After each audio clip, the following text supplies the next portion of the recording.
Ingredients: some Sharpie markers, some copy paper, a cell phone with a free scanning app. I use the Adobe scanning app, which is free. You have to log into your Adobe account, or you can create a free account. And the website Photopea, and a Chromebook.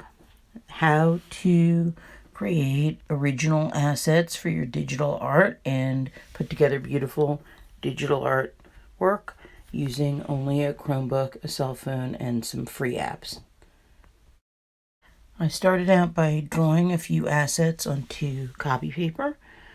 These included the bird with wings in 3 different positions and a flower that I could use as the background. You can see how the wings and the bird are going to go together when I finally digitize my artwork. I used the app Adobe Scan, which is a free app. Downloaded it from the App Store. You can get it for both Android and for iPhone. And here are my scanned images: the bird, its wings in 3 different positions, and the flower. I then uploaded them to Google Drive directly from my phone. They're going to be PDFs, but that's okay. I took a minute to find them on my phone and rename them, and then I downloaded them to my Chromebook. Once they were in my Chromebook, I then opened up the website Photopea, and I suggest you create a free Photopea account, but if you don't, I believe you can still use the website anyway. Magic Wand is one of the hidden tools, but you're going to have to rasterize your image first. Just go to the layer menu, right click, and rasterize. And then you're going to select the background with the magic wand. And then you're going to do select inverse. And then you're going to have to do edit cut.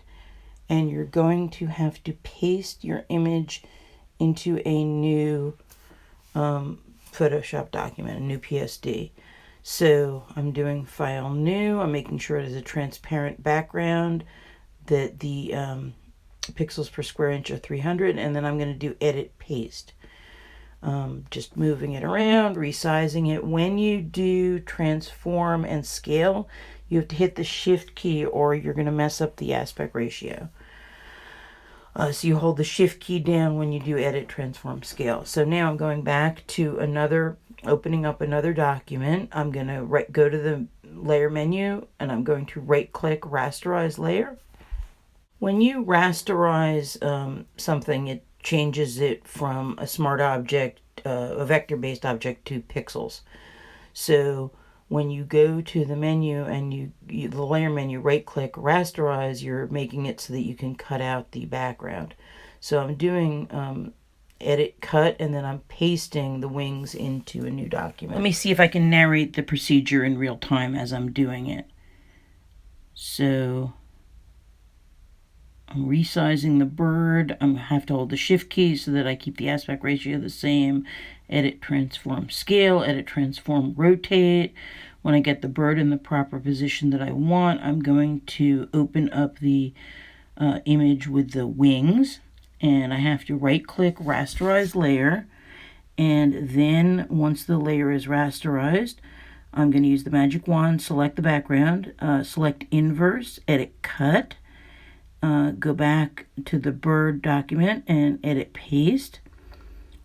And then I'm going to resize it. When you resize, hold the shift key or you will distort. And once I've resized it and checked that off, I'm going to use the lasso tool in order to cut out individual wings and bring them over to the bird using the move tool. So that little arrow there is the move tool. I move it over. I do edit, transform, rotate. And then I move the wing over the bird. And once I have it in the position, I check that off. Now I'm going to select both the layer that has the wing in it and the layer that has the bird in it. And then I'm going to use the rectangular marquee tool to select the wing and the bird together. and then I'm going to do copy merged. I'm creating a new document. This one is going to be, again, where it says DPI, that's going to be changed to 300. I'm going to make sure it has a transparent background. I'm hitting create, and then I'm pasting the bird in.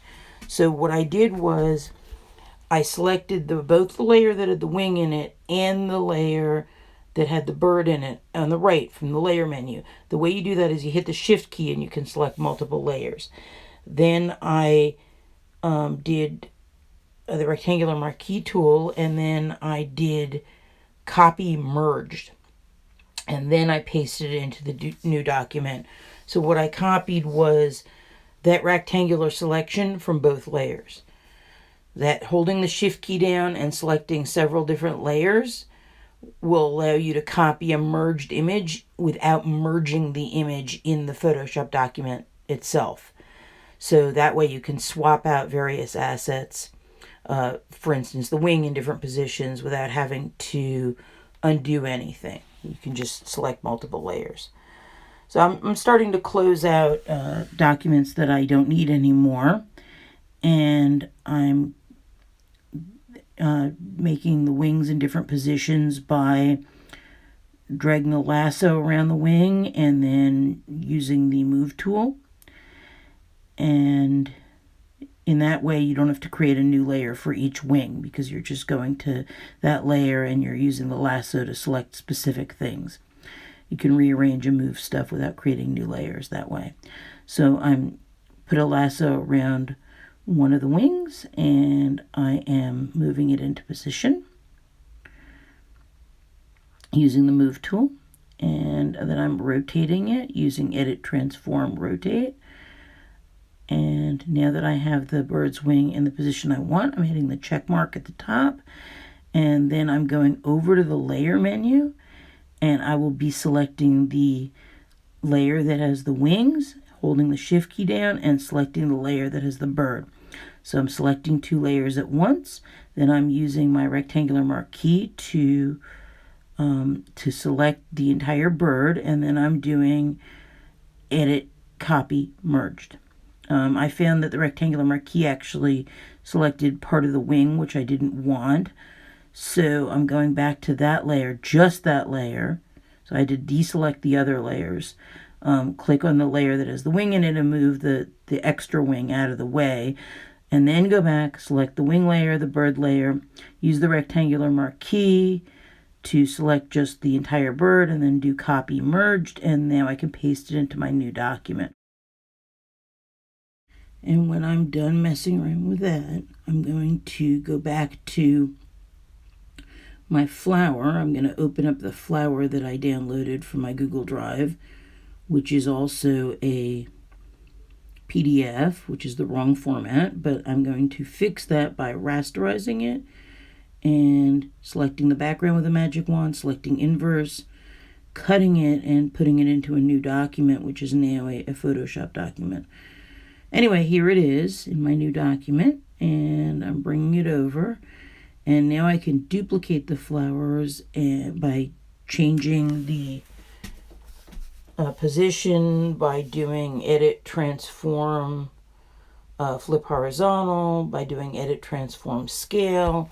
I can edit, transform, rotate. I can create an entire garden where not all the flowers look the same. When you do edit, transform, scale, if you want to keep the aspect ratio the same, you have to hold the shift key, and the width and height will be locked, so that when the width changes, the height changes. If you don't hit the shift key, you'll be able to distort the size and shape of the flower. You can also do edit, free transform, and do the same thing.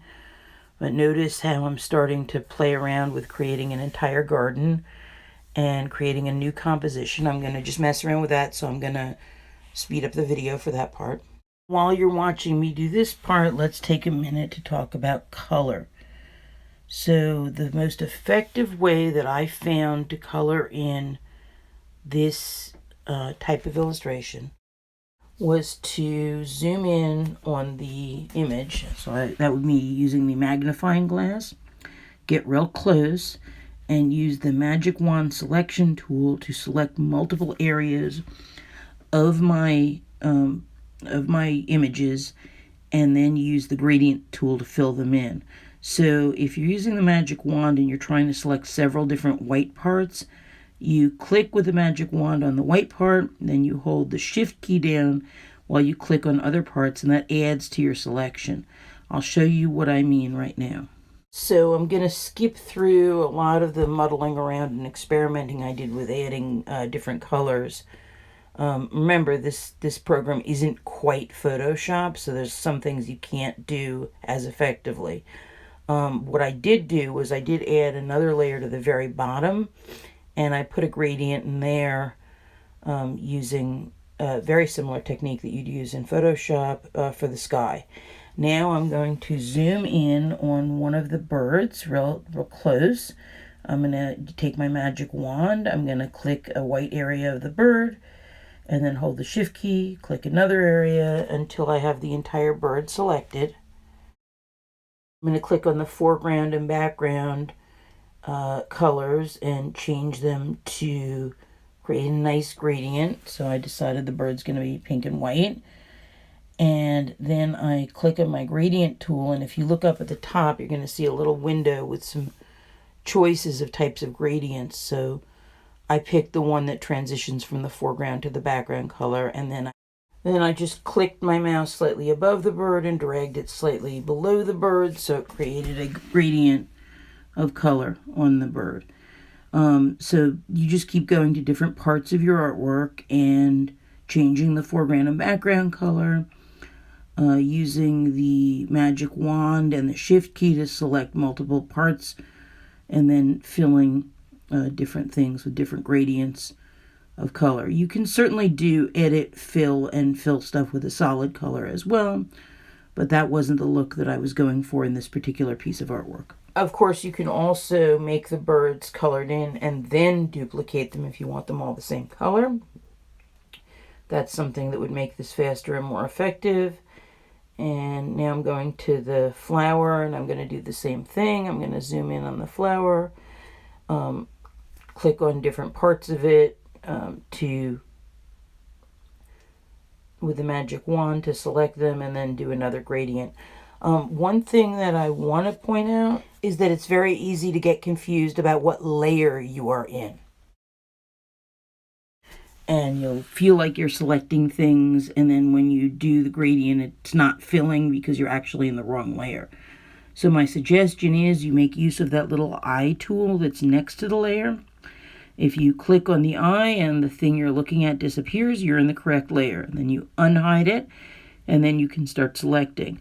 If you accidentally select an asset of your drawing that's in the wrong layer, everything's going to look like it's selected, but it won't fill or do anything properly. If that happens, you're just going to have to go up to the top and do select, deselect, and then you're going to have to go through your layers, hiding each one until you find the correct one.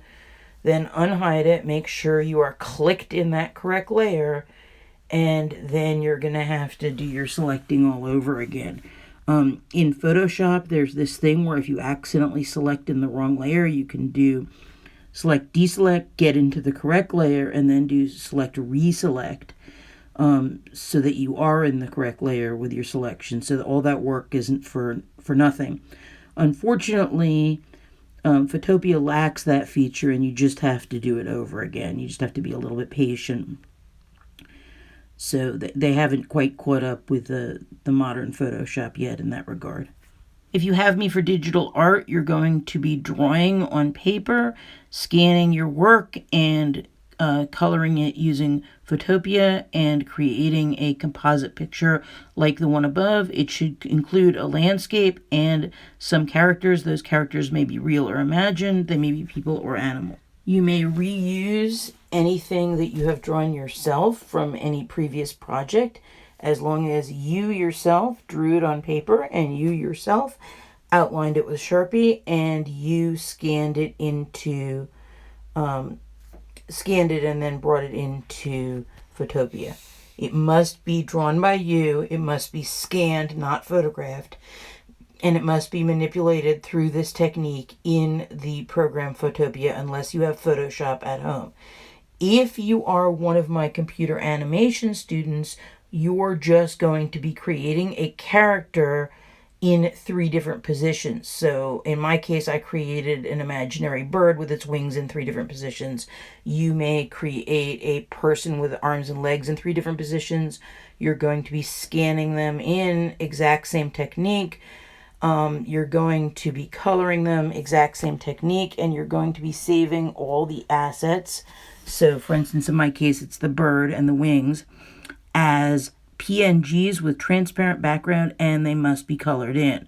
So in my case, it would be this bird colored in with a transparent background and these wings colored in with a transparent background, and that is what you're going to be putting in Google Classroom. You don't have to make the animation. Computer animation and visual design students will just be making the characters and the other assets.